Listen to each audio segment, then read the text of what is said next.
Good evening, and welcome to CB8 Speaks. My name is Dave Rosenstein. I'm a member of Community Board 8. Our guest tonight is attorney James G. Clynes, chairman of the Community Board of the Upper East Side of Board 8. Jim is a graduate of Villanova University and Notre Dame Law School. He was recently reelected to a second term as our board's chair, so this is a good opportunity to take a look at the year that was and some of the issues we may be facing in the year to come. So Jim, welcome back to CB8 Speaks. Thank you very much, Dave, and oh, what a year it's been. I want to thank you and also your co-chair, Will Sanchez, for putting together this communications committee of Community Board 8. It's one of roughly 20 committees that we have. And the two of you, as well as all of the members of the communications committee, put on this TV show and do many other things, getting the word out about our community board. So thank you to you and to your co-chair, Will Sanchez. We'll put in the time learning the editing in the studio. You know, when I mentioned to somebody at a street fair that our committee's meetings are open to the public, they were surprised. They thought somehow they're closed. So maybe that's a good place to start. Many of the people we represent are not familiar with the community boards and how they function. So perhaps you could start off with an overview of your responsibilities as board chair. Sure. Initially and ultimately, it is just to run the meetings. I'm not there to sway a vote. I'm not there to voice my opinion on any issue. The role of the chair, according to our bylaws, is simply to run the meeting. I try to run the meetings as efficiently as possible and as fairly as possible by allowing everyone to speak, whether you're a community board member, full board member, public member, or, and most importantly, a member of the community. Due to the outpouring sometimes based on the issue, the amount of public that we do have come to a meeting, we do have to, unfortunately, sometime limit the amount of time that we give to our public speakers. So we can allot either 3 minutes, 2 minutes, or at the extreme 1 minute. But I try to do it as fairly as possible. My duties don't end there, though. I do approve any agendas for the full board meeting, the land use meeting, as well as the agendas for all our approximately 20 committees that we have.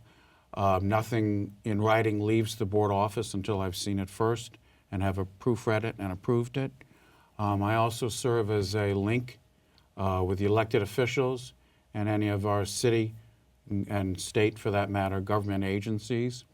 And I also serve as a link with the public. I've had many members of the public contact me directly, and I'm always willing to communicate directly with the public and to respond accordingly. And for those that wish to contact me, my cell phone number is 917-836-6177.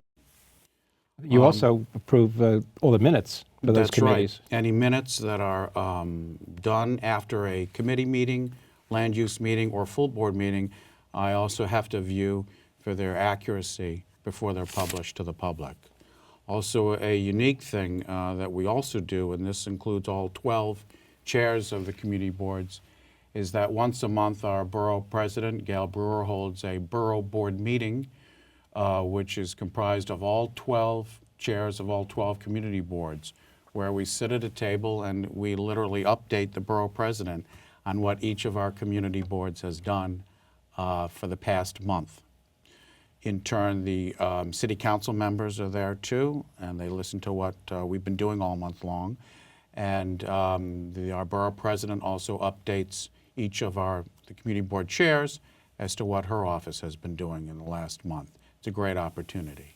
And when issues like this affordable housing initiative from the mayor's office come up, the board chairs present their positions, and that helps influence the borough president's position and ultimately, hopefully, the mayor's. Absolutely. There's several resolutions, probably, and you hit it right off the top. The major one was the mayor's initiative for affordable housing, also known as the mandatory inclusionary housing and zoning for quality and affordability, MIH and ZQA. And the borough president did convene a borough board meeting where each of the chairs did have an opportunity to vote up or down on those two proposals. And there's many other resolutions and proposals that our borough president puts forth to us for the 12 of us to vote on.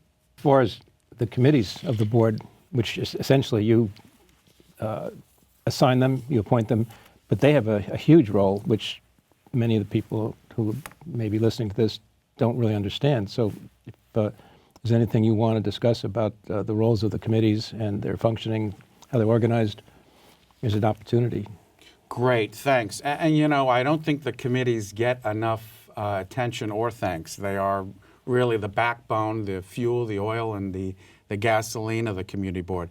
It's not just our monthly full board meetings. And maybe perhaps members of the public think that we meet once a month and we discuss various issues if they come to any of our meetings. But really the work of the entire community board is done at the committee level. And each committee has either a chair or co-chairs. And those co-chairs are experts in the field that the committee is designed to listen to. And usually each committee is held on a monthly basis, and it all depends upon the topic. And we have, and if I could just run down exactly, 20 committees. So although maybe members of the public aren't interested in coming to our full board community meeting, once they hear the title of our individual committee, perhaps that'll generate a lot of interest and they could go just to our committee meetings. We do get public to come to our full board meetings, that's for sure. But I think once they find out the names of our individual committees, I think we'll see more public turning out for them. And I don't think we have the time or I need to explain what each committee actually does. The name of each committee says it all. But the 197A Queensbridge Area Committee, we'll explain that a little bit. It pertains to the development of the tramway at 59th Street, the Queensboro Bridge, and then the waterfront in that area. The Budget Committee, as it sounds, the budget of the Community Board. Through the Budget Committee, we also advance to our council members and the mayor's office the need in our community in terms of the budget and where funds should be allocated to. Communications Committee, we discussed this. We're doing it right now with you and your co-chair, Will. Environment and Sanitation Committee, as it speaks. Also a very significant part of the Environment and Sanitation Committee is something that we created roughly 2 months ago, the Marine Transfer Station Task Force. It seems like every time I walk by, I'm seeing more and more concrete, fortunately being filled. More and more cranes are going up behind Asphalt Green in order to build a marine transfer station. So perhaps it is going forward, although we have at least 3 resolutions where we voted no, no, no, it should not be built. However, let's hope for the best, but in preparing for the worst, we created the Marine Transfer Station Task Force in order to mitigate and to be the sounding board for any complaints that the construction will have in the area. Health, seniors, and social services, very important. Many of our members of Community Board 8 are older or becoming retired, reaching the higher ages. Housing Committee, affordable housing. The Landmarks Committee, Parks and Recreation Committee, Public Safety Committee, the Roosevelt Island Committee, the Bylaws and Rules Committee. Here's an important one, Small Business Committee, Street Fairs Committee, the Street Life Committee. I'll explain that one a little bit more. This is probably one that most members of the public have seen us posted. It refers to liquor licenses and indoor and outdoor cafes for restaurants and bars in the Upper East Side and other cultural establishments. The Technology Committee. This was the first committee that I newly created when I became chair a year and 4 months ago in order to rev up the use of technology by both our board office as well as our community board as a whole to make our meetings run more efficiently. And they got off to a running start. Transportation Committee, as it sounds, right? Buses, streets. Youth and Education Committee, Zoning and Development Committee, and also 2 task forces, the 2nd Avenue Subway Task Force and the Vendor Task Force Committee. So these committees are run by the chair or co-chairs that are experts in the field that each committee is designed to deal with. So I encourage everybody to attend our committee meetings. Now, you made reference to the Marine Transfer Station, which, for the record, has been a source of great concern to many people on the Upper East Side because, in part, It's right next to public housing, and there's concerns about air pollution. In part, it goes through what is now a huge recreation center, the asphalt green swimming center on one side, a ball field on the other. That was a manufacturing zone when that facility was originally set up as a barge, a pier for sanitation department barges Back to in the receive 60s, garbage. sure. And the neighborhood has changed. Yes. And the manufacturing zone, it all burned down in the mid-'60s, and it's been rezoned, and now it's folks are not very happy about it. So, but that's only one part of our waterfront, if you want to call it that, as compared to the west side, which has a spectacular Riverside Park that has received so much attention, so much funding, and now extends all the way down to Battery Park. Our battered esplanade, which other than Carl Schurz Park is not a very impressive, it's almost falling into the East River, is a big concern. Is there something more we could do? For example, the Riverside Park had one section that was so close to the highway, the West Side Highway, that they actually put some pilings into the river to swing a roadway out a little bit so that they could continue the bike path north from 82nd to about 93rd Street. We were told we can't put pilings in the East River because the Army Corps of Engineers won't allow us, but the Riverside Park has done it. So is there more we could be doing? There is more that we can doing, and I'm sure it's the same Army Corps of Engineers that's in the Hudson River, that is the same Army Corps of Engineers that is It's not the Canadian Army. East River, no. And I'm sure the jurisdiction is the same. Listen, if the West Side can have it, why can't we? You know, we really should. I know that there is now a lot of money being pumped into the Esplanade through our Congresswoman Carolyn Maloney, and through our Councilman Ben Kalos. That's where the future is at, and I do know that the mayor's office is now going to have a citywide water taxi service. So I think it's time to create either a Community Board 8 waterfront committee or a waterfront task force. I know Community Board 6, because they border the water as well, as a waterfront committee. And quite frankly, I think any community board that does border a body of water should have a committee or a task force designed for the water. So I do want to create either a waterfront task force or a waterfront committee to try to deal with issues, all things water, and also to try to bring together under an umbrella all of our other committees that deal with water or very close to it. For instance, the Parks Committee, the Transportation Committee. We talked about the Environment and Sanitation Committee. Obviously, the Marine Transfer Station Task Force would be a stakeholder in that. Let's not forget about the Roosevelt Island Committee. They're completely surrounded by the East River, as well as the 197A Committee. I do know that just this past summer, kayaking has begun near Gracie Mansion during the week.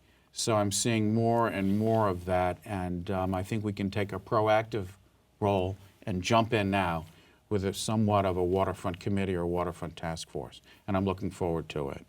It was Ruth Messenger's dream 20 plus years ago to have a walkway, esplanade, a path all the way around Manhattan. Sure. And we have the United Nations where there's no pathway along the river there, and then there's Sutton Place where there's no pathway, and that's where the pilings and the idea of somehow finding a way to go all the way down the east side like they did on the west side is really, it hasn't happened yet, but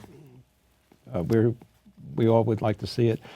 Another subject, there's been proposals in the city council to make community boards more representative, those that are not of the communities they represent, to put in reforms. If I'm not comfortable with the word reforms, because I think we do a good job, but there are other situations that may be where the boards have become entrenched after decades of the same people serving, and the population has changed. Perhaps the population has become Asian, but the board members are white. And there's a desire on the part of the borough presidents and the city and many in the council to get good numbers on demographics, see if the boards are properly represent their communities. I'm interested, for example, the Queens, one of the boards in Queens had recently announced the chair, person in your position, retiring after 25 years. I was astonished. I didn't know there was anybody in a voluntary position like this that was reelected over and over and over and over again for 25 years. What's our position on succession? In our bylaws, the chair is a one-year term. However, I am term limited after 3 terms, So that's 3 years. 3 years. Would you be interested in 25? Not at the moment. There's other aspects of, you've been to other boards, visiting their board meetings, have. looking at how they operate. Any interesting ideas that have come up? Yes, I have attended the full board meetings for almost all of the boards. My goal before the summer is out, I think I will have reached all 12. Some of them do meet on the same night as our meetings, or some of them meet on the same night as one of our committee meetings. I am an ex officio member of all the committees, so if there is a very large turnout of the public expected on a very important topic, I'll try to go to that committee meeting as well, so it conflicts with other boards. But I am making an effort to do all other 11 boards. But what I have seen several board members do it really well, and that is to speed up the whole process of voting. We have an alphabetical roll call, A to Z vote on every single resolution, even a unanimous resolution. So everybody knows that they're all voting yes or they're all voting no. And for the life of me, I can't understand why we should go through an alphabetical roll call vote. And I'm very impressed that other chairs handle it much quickly, noticing that it is going to be unanimous. It's simply marked down as unanimous. It still gets recorded. All of our meetings are tape recorded. All of our meetings also have a written vote tally. That tally sheet goes back to the board. It's looked at by me before it goes back to the board office, and it's then in the board office at 9 a.m. So there's a paper record. There's also a tape record of the vote. So I'm trying to do everything I can to speed up the whole voting process. And part of it is something that we face time limits on how late we can stay at particular venues, because Absolutely. they're doing us a favor by letting us use the auditorium at the Blood Center or Sloan Kettering or Ramaz School or wherever we Right. are able to borrow an auditorium. Yeah, and I remind myself that we are a guest there. We are guests at these buildings where we have our meetings. They do not charge us, and so we have to handle ourselves accordingly and become good guests and leave when we're supposed to leave. I do know also Board 6 has paper ballots, as I believe Community Board 4 does as well, and we might want to explore that too. And we have an executive committee meeting periodically, Yes. maybe once a year, to talk about issues like this. And by the way, those are also open to the public. So They are. We don't. The only meetings that are closed, and the only parts of meetings that are closed, are relating to salaries of our staff. I don't think I've missed anything. No. Yeah.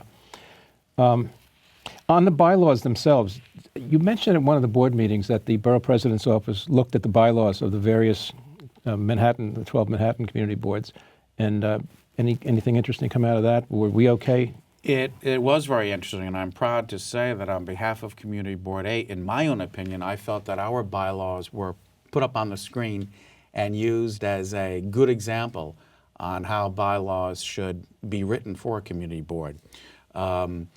Gail Brewer, our borough president, convened a meeting. It was in July, of all chairs of the community boards, and it was open to the public.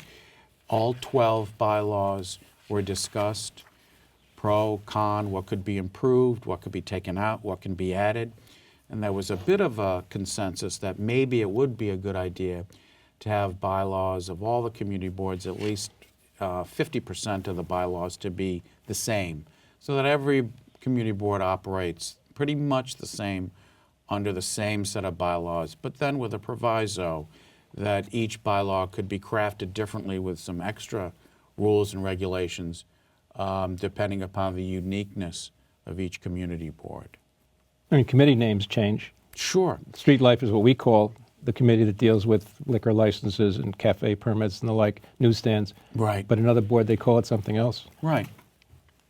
And I don't think that the bylaws should be so detailed so as to restrict us from getting our work done. At the same time, there should be enough meat in a set of bylaws that we're not left scrambling when a question comes up.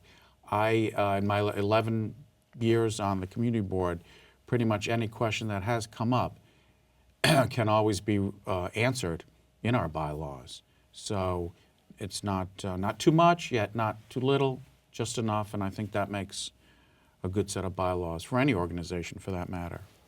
And the bylaws are on our board's website, They are. as well as agendas, minutes. It's a well-stocked menu of materials for anybody that's interested. In addition to applications for appointment to a community board, you can find that application. They have to be in each year by, I think it's the end of January. I'm not sure of the exact time, but the applications cycle has been completed for this year. Yes, it has. But for next year, Starts if you're in interested, December. put in, I think there periodically somebody will leave the board or drop off the board in mid-year, and there's a replacement made, so check it out. You talk to the press on a number of occasions because you're the contact person, the spokesperson for the board. What's your sense of how we're doing getting the word out about our work and about what the community board has to offer, what it does in the community? How are we doing in I think well, but we could do better. I mean, we are the ultimate town hall, and we do have the community outreach through having a community board table at all the major street fairs during the summer. But of course we can do more.